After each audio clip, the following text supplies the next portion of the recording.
YouTube, it's Eleanor here, and today is a book haul, lots of books. Let's go. So the first thing I want to show you is some things that I got in my recent book box club. They sent us a book and you get lots of bits. This month they sent us a magnetic, I haven't got a fridge I can put it on, but I'm still going to use it, book bingo sheet, which I'm definitely going to use 1 month when maybe there isn't a readathon that I want to do. I'm going to use this. There's things like debut novel, a book with a bird on the cover, set in an exotic place, historical retelling, a book that made you cry.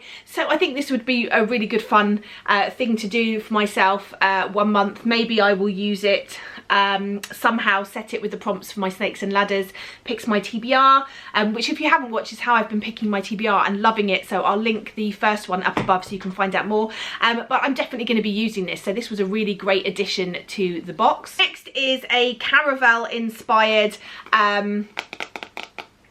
candle, and I love the sparkles on this.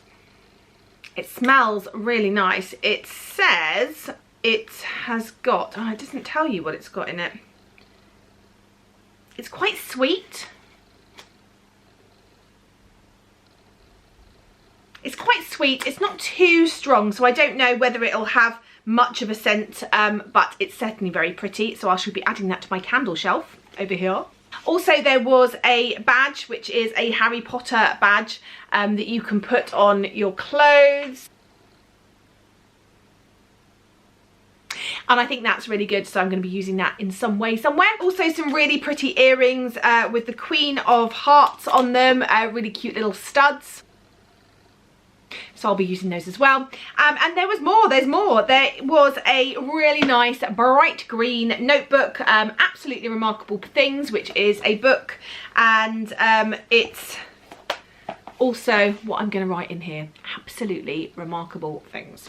And then the book haul bit, the actual book that came in the box this month was one that was on my TBR, so I'm really excited about that. It's called The Beckoning Shadow by Catherine Blair, and actually I think this was one that I added to my TBR when I was at Worldcon. It was one of the ones that was recommended in one of the panels I went to, I'm almost positive, but I didn't know an awful lot about it. It says, oh, and it comes with sort of a signed book plate, which is always nice. Vesta Montgomery can summon your worst fear and turn it into a reality, but she'd rather not. She learned the hard way that it's an addicting and dangerous power, difficult to control and even harder to understand. One wrong move and you could accidentally hurt someone you love. She's better off alone, thank you very much. But then a chance encounter introduces Vesper to other people like her who have special abilities that separate them from the average baseline human. Finding them leads to her to a once-in-a-lifetime opportunity, a spot in the Tournament of the Unravelling, where competitors battle it out for a chance to rewrite the past. Determined to avoid using her powers, she turns to Sam Hardy, a former MMA fighter who's also carrying a tragedy he desperately wants to undo. However, helping heal Sam's heart will mean breaking her own, and the competition won't let her ignore what's inside her. She'll have to master her powers she's been terrified of since they destroyed her life. This thrilling and fresh contemporary fantasy from debut author Catherine Blair is an action-packed look at what happens when the forces of fear take on the strength of love. Just think this sounds like a really new and interesting idea. I love this sort of idea of the power being able to manifest people's fears, and there's a competitive element to here, this competition. This could be a really good one. Okay, so the super duper Janet from Swirly Girly Reads sent me 2 amazing hardbacks this month for our book swap. The first one was a recent edition after seeing it on someone's channel, and it's What Happens Now by Sophia Money Coots. I saw this on someone's channel and for the life of me I can't think who now, but they said how it was just such a really really good fun book. So this is about a 31-year-old woman. She's spent 8 years with someone she thinks is the love of her life. It all goes wrong. He cheats on her with one of her 20-something colleagues. She then decides to swipe right, go on this date with this sort of mountaineer man. He then ghosts her. She discovers she's pregnant and decides whether she's going to do this baby thing. Should she let this try and track this man down and let him know? I think she tracks tracks him down and finds out he's a lord and he's trekking in the middle of nowhere, so maybe he wasn't ghosting her. I just think this sounds like such a fun romp. It may be one that I leave until next spring, summer, but who knows, maybe when I'm in the mood for a bit of a joyous romantic comedy, this will be one that I pick up. The next book is City of Girls by Elizabeth Gilbert. I've really wanted to read this one for quite a while. It's unusual for me because it's set in 1940s, which isn't something, you know, wartime isn't really the books I like to read, but I think this is more focused on the characters than the war itself. That's sort of a periphery. I think it does have an impact on the story, but perhaps is not the sole focus. I think we've got a young girl who goes to New York. She desperately wants to be a seamstress. She ends up being a seamstress in her aunt's sort of playhouse, making costumes for all sorts of showgirls, and it follows her and various different people's lives, girls' lives that sort of she comes in contact with, and how the sort of war has affected them and how it's sort of this heady time for them. And I just think it sounds really good. Elizabeth Gilbert also wrote, what did she write? Oh, The Signature of All Things, which I quite enjoyed. This is very different to that one, but I'm looking forward to reading it nonetheless. Okay, so the next book I picked up because I've seen it on quite a few people's channels who read a lot of sort of smutty books, romance books, steamy romance books, and that is Punk 57 by Penelope Douglas. This is about a boy and girl who end up getting matched in sort of a pen pal thing through their schools, mainly because of their names. The teachers think one is a boy and the other is, you know, they're confused. They think they're matching up either two boys or two girls, but they're actually matching up a boy and girl, which isn't what they're meant to do.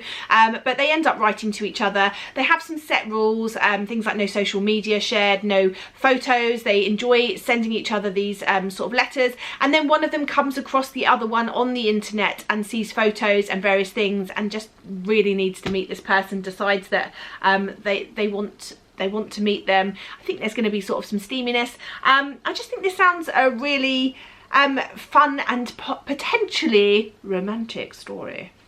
Next is a book in translation, and that is Sweet Bean Paste by Jurian Sukigawa. I really love this book. It's got this weird feeling, almost like a recycled paper on the front. It's quite rough. It's like I'm trying to think, you know when you see these where they rip up the paper and they like pulp it and then they sort of lay it back down, it goes like weird hard cardboard. I can't explain it, that's a ridiculous way of explaining it, but it just feels like that. It's quite a small book, but I've heard really good things, and the premise of this just drew me in. So in this story we have a young man. He has a criminal record and his dreams have come to nothing, and so he ends up working in this confectionery shop where he's selling this confectionery, which is sort of a sweet bean paste filled treat. And then this old lady comes into his life who makes the most amazing sweet bean paste and starts teaching him her craft, and I think secrets are going to be revealed, and perhaps this is going to be an exploration into this character and their past and their future maybe. I just think I love Japanese writing. Sometimes the stories are a bit flat for me. I don't get enough out of them. This is probably going to be quite a quiet story, but I think I'm going to be all right with that. It's set in contemporary Japan, which is something that really attracted me as well. The next graphic novel I picked up is all done in sort of these green tones. It's called No Ivy League by Hazel Newlevant. I'm sure I saw this on Mercedes' channel. I'm almost positive, but don't quote me on that. And I just thought it sounded really interesting. As I say, it's done in these sort of greeny grey style all the way through, which isn't naturally normally something I pick up, but the blurb really intrigues me. It says, when 17-year-old Hazel takes a summer job clearing ivy from the forest in Portland, Oregon, the only plan is to earn some extra cash to put towards concert tickets. Homeschooled, affluent and sheltered, Hazel soon finds that working side by side with at-risk teens leaves no room for comforting illusions of equality and understanding. This uncomfortable and compelling memoir is an important story of a teen's awakening to the racial insularity of the upper class, the power of white privilege, and the hidden history of segregation in Portland. Yeah, I hope I'm going to enjoy this one. I bought Janet some Maureen Goo books this month because she had quite a few on her wish list. So I bought her a sort of selection of them because I thought that'd be quite nice to get like a selection of an author's work. And I realised that there was a couple on there that I hadn't read that I was interested in. This one in particular is called Somewhere Only We Know by Maureen Goo, and it just really piqued my interest. This is about a K-pop star. She is, you know, in her hotel. It's about a tabloid writer who keeps this a secret from his family, and they meet. I'm sure there's going to be a lovely romance, and I really enjoy Maureen Goo's writing, so I'm looking forward to dipping my toe back into a bit of goo. And then the final 4 books I really blame my mother-in-law for. My daughter had a play date at grandma's with her cousins recently. I turned up a little bit early. My daughter then decided that she wanted to stay for longer, and I could have quite happily stayed at my mother-in-law's and chatted with her, and she's, you know, she's really chill. I could have just stayed there the afternoon reading my book and chatting to her and chilling out, but I had antsy feet and I didn't want to waste the day, so I ended up going to her local independent bookshop, which I love, and you know, one thing led to another and I ended up buying a load of books. So let me show you the 4 books that I picked up. This first one is called The Bookshop of Broken Hearts by Robert Hillman. Now I think this one is one of those books I think is going to be very different from the cover. From the cover it looks a bit like a contemporary. The title makes you think it's going to be a bit of a sort of light fluffy romance, but I don't think that's the case. This is about Hannah Beale. It says she arrives in hometown and no one's entirely sure what to make of her, least of all lonely farmer Tom Hope.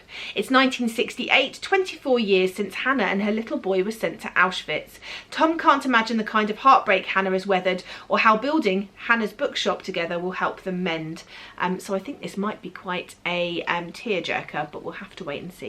The next one is one that I've seen in hardback quite a bit. I've ummed and ahed with getting it. I saw it in paperback and so I picked it up. It's called The Colour of Beale Larkham's Murder by Sarah J. Harris. This is about a boy who can only, who can't read faces. He can't tell people's faces. So when he looks at you, he won't remember your face. He just can't get those characteristics in those pictures. But he is the witness to a murder. How is he going to work this one out? I think it sounds intriguing. The next one, the blurb really drew me in. I mean, it just goes to show the power of a good blurb, and I just think it sounds hilarious. It's called Optimists Die First by Susan Nielsen, who also wrote No Fixed Address and We Are All Made of Molecules, which I have heard of. It says, ever since tragedy struck her family, Petulia has learned to see danger everywhere, whether it's crossing the road or eating a poached egg. Petulia is determined not to let her guard down, even if this means allowing herself to be ruled by anxiety and grief and losing her best friend. Then Jacob walks into her therapy group. Strikingly tall and confident, he's survived a different kind of disaster and still come out smiling. At first Petulia is repelled by his optimism, yet even she can't deny their chemistry. But optimism is blind and so is love. What will happen if Petulia gives in to both? The final one is a real anomaly. It's one of those books that I wouldn't naturally be drawn to. I definitely wouldn't think I'd enjoy. Maybe I won't, who knows, I haven't read it yet. But it is recommended by people who read a spectrum of books. People that read science fiction, people that read literary fiction, people that read general fiction, people that read you know, everyone seems to, who I know that's read it, has loved this book. It is a general adult fiction book. The front cover doesn't draw me in, but I've heard it's very funny, so who knows. It's called A Gentleman in Moscow by Amor Towles, and this is set in 1922, and Count Alexander Rostov, it says recipient of the Order of St. Andrew, member of the Jockey Club, master of the hunt, is escorted out of the Kremlin, across Red Square and through the elegant revolving doors of Hotel Metropole. Deemed an unrepentant aristocrat by the Bolshevik tribunal, the Count has been sentenced to house arrest indefinitely. But instead of his usual suite, he must now live in an attic room while Russia undergoes decades of tumultuous upheaval. Can a life without luxury be the richest of all? As I say, I've just heard great things. It's blurbed saying great charm, intelligence and insight, a book to spark joy, utterly mesmerising, so I can't wait to see what I think of this one. So that's all the books I've bought recently. Now I've got to try and find space to put them, And yeah, let me know if you've read any of these, or any of these 5-star reads for you. Any of them piqued your interest. Let's chat as always in the comments down below, and I look forward to speaking to you soon. Bye for now, BookTube.